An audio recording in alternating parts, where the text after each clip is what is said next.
Kuna muda hatutakiwi kupepesa macho kuhusiana na matukio ambayo wanayafanya waamuzi wa ligi yetu ya Tanzania, yani ligi ya NBC, kwa sababu pale ambapo tunafumba macho ndipo ambapo tunawafanya waendelee kufanya makosa zaidi.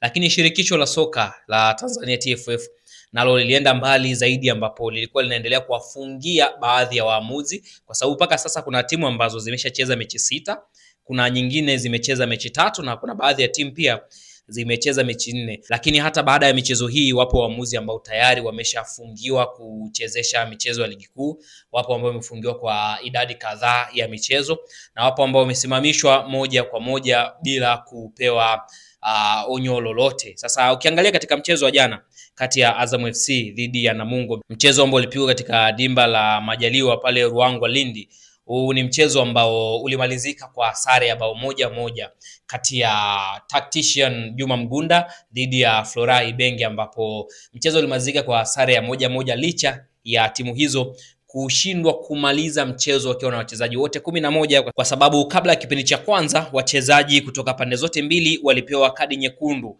akianza na Yeson Fuentes wa Azam FC ambaye alipewa kadi nyekundu, lakini baadaye Hamisi Mgunya naye akatolewa nje kwa kadi nyekundu. Kwa hiyo walimaliza mchezo wakiwa 10 kila upande. Shida inakuja kwenye hii penalty hapa ambayo ilitokea mara baada ya Heritier Makambo kumhadaa mwamuzi Tatu Malogo kutoka pale Tanga, na mwamuzi akaweza kufunika tuta na akamuru penalty ipigwe, ambapo kwa bahati nzuri pia golikipa wa Azam FC alifanikiwa kusave penalty hiyo na kuwaweka Azam sehemu salama. Sasa tuitazame vizuri penalty hii. Sasa ukiangalia wakati Heritier Makambo anaenda na mpira, utaona huyu beki wa Azam FC wala hata kumgusa, alipita tu mbele yake na wala hata kukuwa na contact yoyote, lakini Heritier Makambo alitumia uzoefu wake na kuweza kumhadaa mwamuzi. Angalia vizuri sana tukio hili ambapo lilisababisha penalty ambayo ilikoswa pia.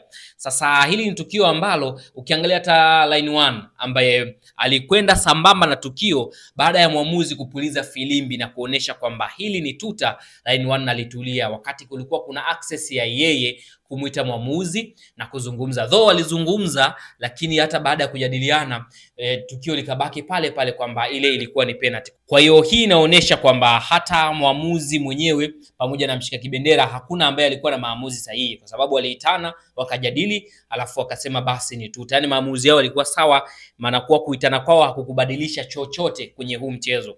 Sasa hii ni kadhia ambayo inaendelea kutokea na kila kukicha kwenye kila mchezo wa ligi kuu soka Tanzania bara.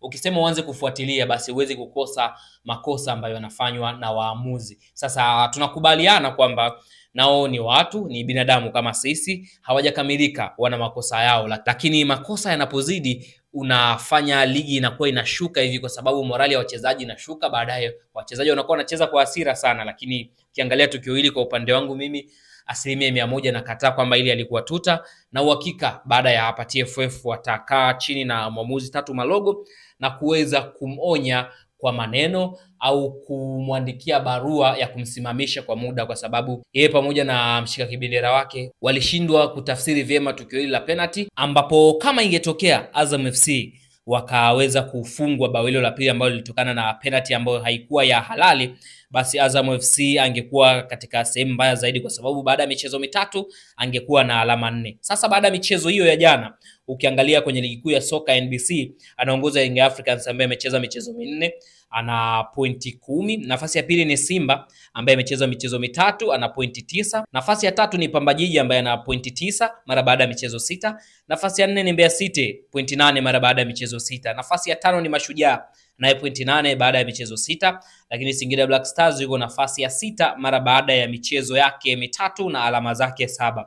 Namungo pamoja na Azam FC hawajaachana sana. Namungo yuko nafasi ya 10 baada ya michezo 6, ana pointi 6. Azam FC nafasi ya 11 baada ya michezo 3, ana alama 5. Maana kuwa katika michezo yake 3 ameshinda 1, amesare 2, ndio maana ana alama. Kwa hiyo Flora Ibenge pamoja na kikosi chake cha Azam FC nao ni muda wao kujitafakari, hata kama wanafanyiwa makosa ya waziwazi na waamuzi, basi nao wajitahidi kufunga magoli.